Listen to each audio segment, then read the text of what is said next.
Alright, welcome back to another one. Today we got Killua versus Mika, whatever the fuck her name is. Hunter x Hunter versus a certain magical index. Death battle. I know both of these characters. I think Killua's gonna win. Killua. That name. Fucking hard names to say. Make sure you hit that like button, subscribe, and comment what to react to next. And yeah, that's about it. Y'all don't do it, but y'all should. I'm running low. By running low, I mean I have none. So, let's get to it. This episode is sponsored by BetterHelp and HelloFresh.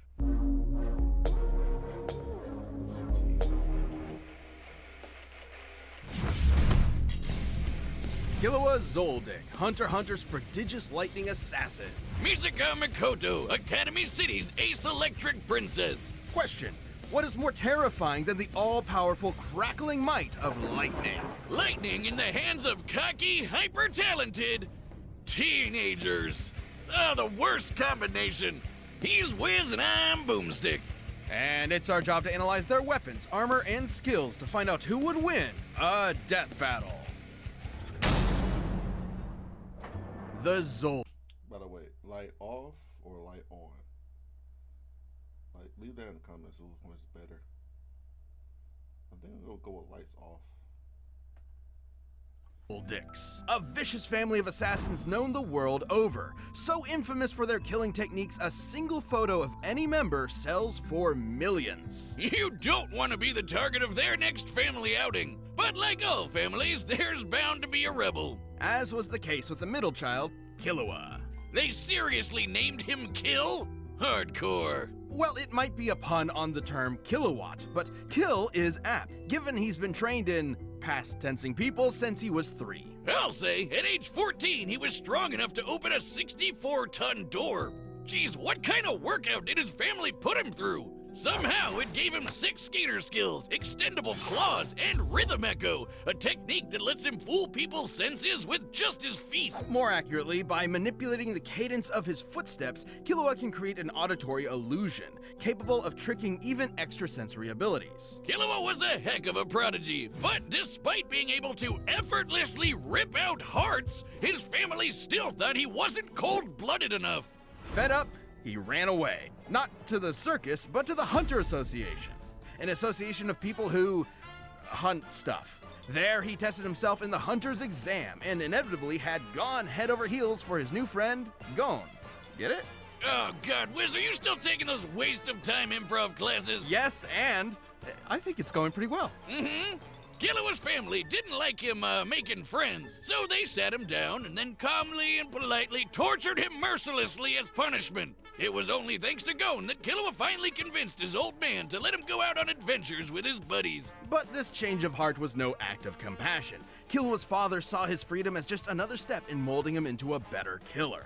And in some ways, he was right. Through his adventures, Killua learned Nen, an invisible life force that... Yeah, it's key. It's always key. Actually, this one's a bit more complicated. You see, Nen is utilized through 4 main principles. 10 for containing your aura while defending from physical and mental attacks, Zetsu for relieving fatigue and masking your presence, Ren for bolstering strength and influencing emotions, That's pretty standard so far. and Hatsu, the unique way in which one's Nen is expressed. This comes in many forms, but all fall into one of 6 types, which represent how proficient a Nen user is at certain techniques. So, it's an RPG class system? More like a hybrid class system, because most users actually fall somewhere between 2 categories, giving them differing degrees of proficiency. Techniques from these Nen categories can even be further enhanced by adding rules to their use. Oh, then there are the advanced principles, which... Oh God, okay, I get it. But we haven't even talked about Killua's Hatsu yet. Killua is... That is a lot of information. Like, I heard it before. I just said it's key. I'm with Boomstick here. It's too much talking. Is a transmuter enhancer, i.e. he specializes in transmuting his aura into different forms and enhancing the power of himself and others. He uses his aura to... He makes lightning! Yes, in Killua's hand, lightning becomes a deadly weapon. Can Goku do this too? Like, really? Gohan do it too? I think Piccolo can too. Not make lightning, like use his key for some shit.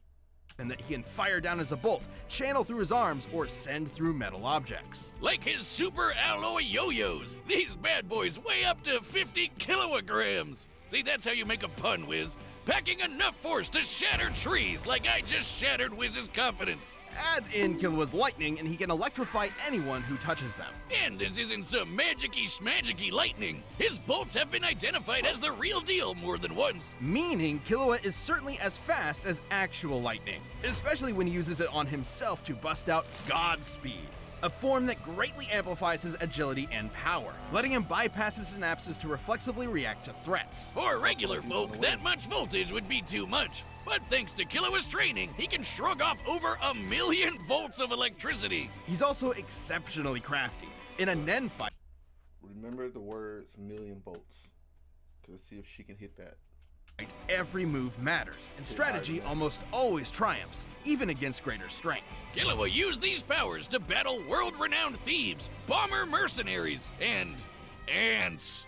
That may not sound like much, but these chimera ants were brutal, murdering and eating people by the hundreds of thousands, then threatening billions. Reminds me of an old experiment, gone horribly wrong. Killua understandably wanted to bail, but Gon pulled him back in, much to his frustration. Killua wanted to be there for Gon emotionally, but could not comprehend why he was risking so much against the chimera ants, going as far as becoming a monster. In other words, Killua was crushing really hard, but didn't know what to do about Gon's simple-minded impulsiveness. It didn't end well for anyone. It wasn't all doom and gloom, though. Killua held his own against some of the chimera ants' best, surviving this forest-consuming blast from one of their captains. Which, judging by its size, was worth several kilotons. And he later injured a top-ranking royal guard, Yuppie. Sure, he ran for the hills the moment Godspeed wore off, and isn't as strong as the weird horseman, but even just damaging someone who can make a crater like this is nothing to sniff at. But amidst all the fighting, Killua still could not get his family out of his mind. Literally. As in, his brother, Illumi, put a needle in his head, forcing him to be controlled by self-preservation, ensuring he'd always run when victory isn't guaranteed.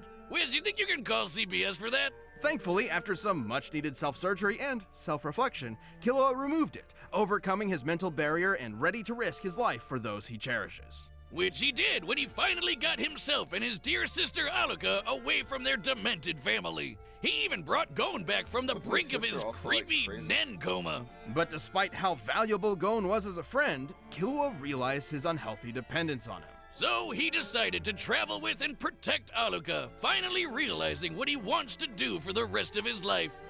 Oh god, the tearful romantic parting! Still, if Gon or Alluka ever need help, Killua is sure to come running. Ready to Killua anyone dumb enough to mess with him or those he cares about.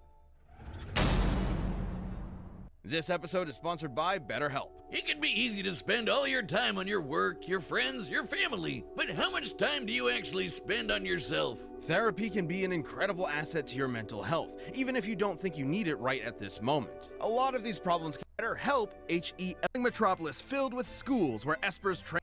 Academy City, a sprawling metropolis filled with schools where espers train to master their supernatural abilities. Most of these youngins dream of rivaling the best espers, but only a few are hardworking and smart enough to do it. Among them being Tokiwadai Middle School's Level 5 Electro Master, Misaka Mikoto. Level 5? So she's a Pokemon, but an anime girl. Each Esper's power and utility is ranked, with level 5 being the highest they can normally achieve. And after working up to that level, Misaka became unstoppable. She can magnetize herself to metal, electrically enhance her physique, sense her surroundings through an electromagnetic radar, and generate billions of volts. In addition, she can make iron sand from disparate particles in the air to form toward... They said billion. They said she can. Okay. tornadoes, body decoys, or a sword that vibrates at rapid speeds for enhanced cutting power. Just what an anime girl needs, a chainsaw. Man, if she gets serious, Misaka can even make a friggin' 6 million ton kaiju out of it. With such tremendous power, Misaka put an end to many crimes, earning fear among criminals, admiration among her peers, and lots of personal pride in her abilities. There was nothing she couldn't overcome. Nothing except the bane of all tsunderes, a frizzy-haired, dumbass anime protagonist. Enter Kamijo Toma, A level 0 nobody who Misaka could not harm, no matter how many times she tried. Oh, I hate you, but I secretly love you, and it'll work out in the end. Shut up! But she'd have more than a dork like Toma to worry about. As amazing as Academy City is, it's more corrupt than New York real estate. Years ago, Misaka gave some shady scientists a sample of her DNA, being promised it'd help cure tons of fatal diseases. Instead, they made tens of thousands of clones of her, sending them all to be slaughtered one by one. Specifically against another level 5 and A-tier edgelord named Accelerator. By farming all these clones, they hoped he would finally get enough EXP to become a mythic level 6. Is that seriously all it takes? How does this Esper stuff work? Glad you asked. Espers represent the scientific side of the world, a side I'm so familiar with. All Espers possess an involuntary movement or AIM diffusion field that manifests their power, letting them consciously alter reality. Changing reality with your mind. Isn't that just magic? Au contraire, Boomstick, it's quite scientific. Look at Misaka's signature move, the railgun. Many real-life railguns use a set of parallel conductors to generate Lorentz force. By envisioning imaginary rails between herself and her target, Misaka can create a similar yet greater effect, accelerating the speed and kinetic force of a projectile, usually a coin, into a concussive bullet. It's beautiful. It's science. How long are you gonna be nerding out over this? Come on, this is like my one thing. Where was I? Oh yeah, thousands of dead clones. Traumatized by the endless slaughter, Misaka felt enormous guilt. You see it all the time with horrific experiments. Sure, buddy. She worked for days to end the clone project, but concluded it would have to end with her sacrifice. But Toma butted in, giving Misaka the support she needed in her darkest hour, while also punching out Albino Magneto with his Esper-proof fist. Misaka had shouldered her burden for so long that she forgot how to rely on others. This wake-up call from her newfound crush was exactly what she needed. But even with Accelerator decelerated, Misaka kept fighting Academy City's underbelly, all to protect her friends and free her sister clones she befriended.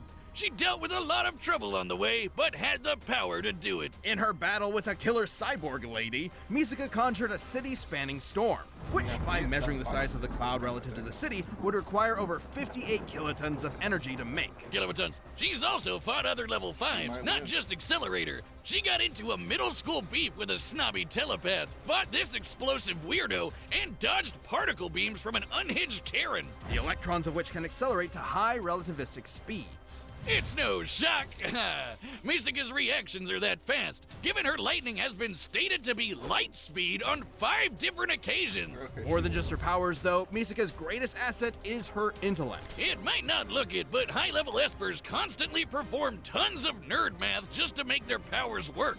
And understanding other powers has been just as vital to Misaka's survival. Take her bout with the magic Valkyrie, Brunhild. Remember when Wiz said Espers were the science side of the world?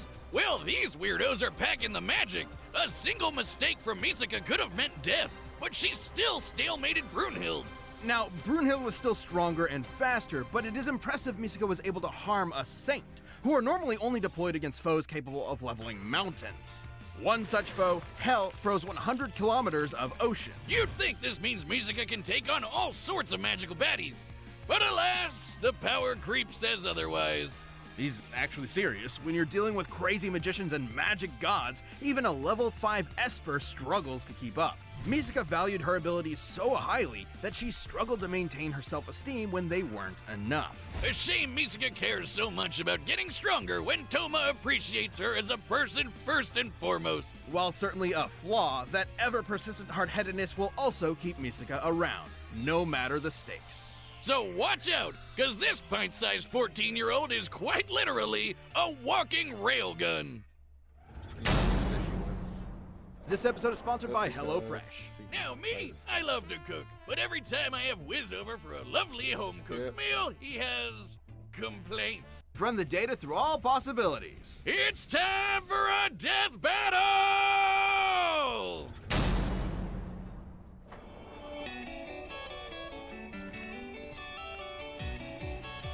Hey, that's mine. I've been looking for it all day. Give it here. You want it? Come and get it.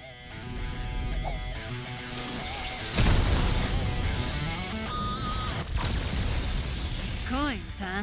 I had a butler who used these.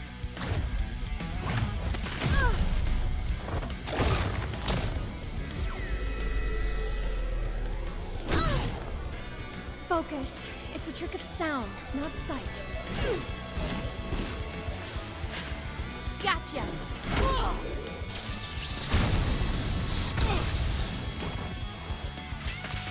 He's good at hand-to-hand.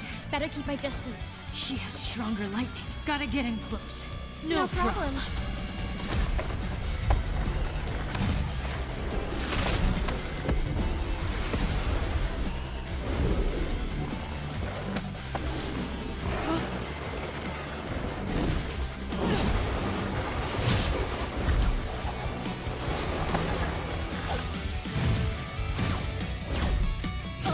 No time to break!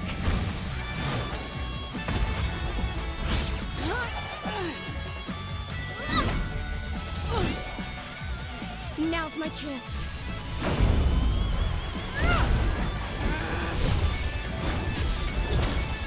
You don't know when to quit!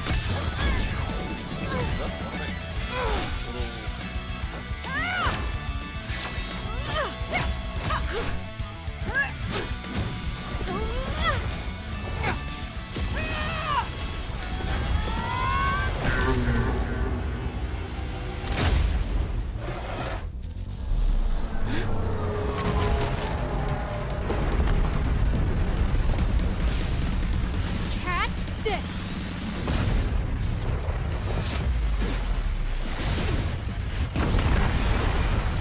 She's keeping this thing together with electromagnetism, meaning it can be disrupted!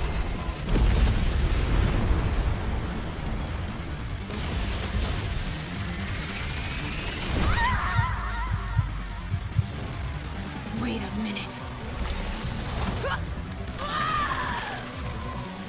Distance, 35 meters. Altitude, 45, 40, now.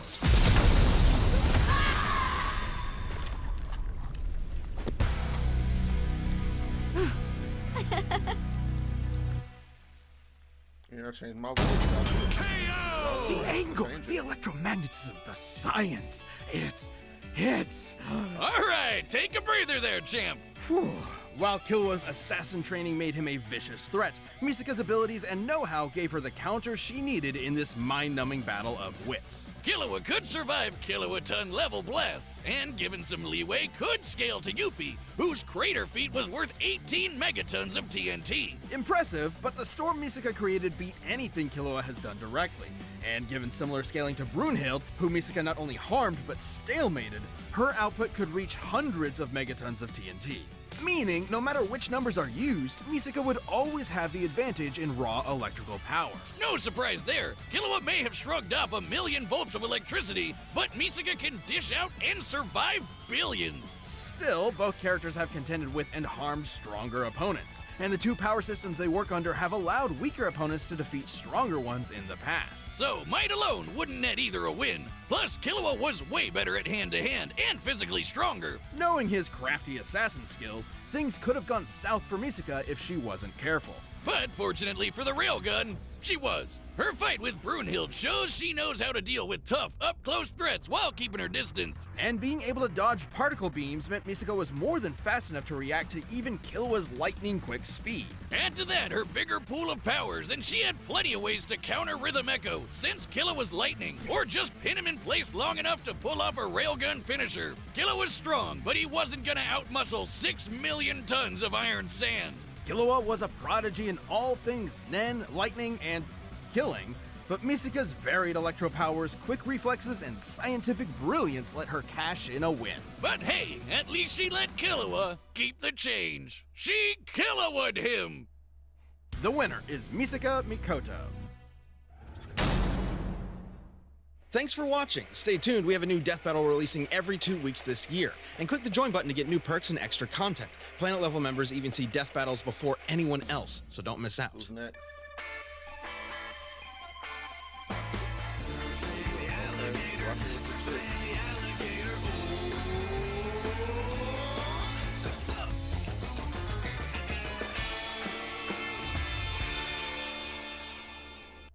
I gotta go with Stitch here. Like, Rocket is smart, but he's not Stitch. Stitch can use guns. He's smart enough to build devices himself, and he has super strength. I'm going with Stitch on that one. There's no way. It's like there's no way he will lose that. Like Rocket is good and all, but there's a reason why Groot is his muscle. I mean, what else does Rocket have? He's smart. He's very smart. He can. He's a great engineer. He's really good shot. That's all I know. Is he a good leader? I don't fucking know. He's angry and selfish half the time. All right, whatever. See you in the next one.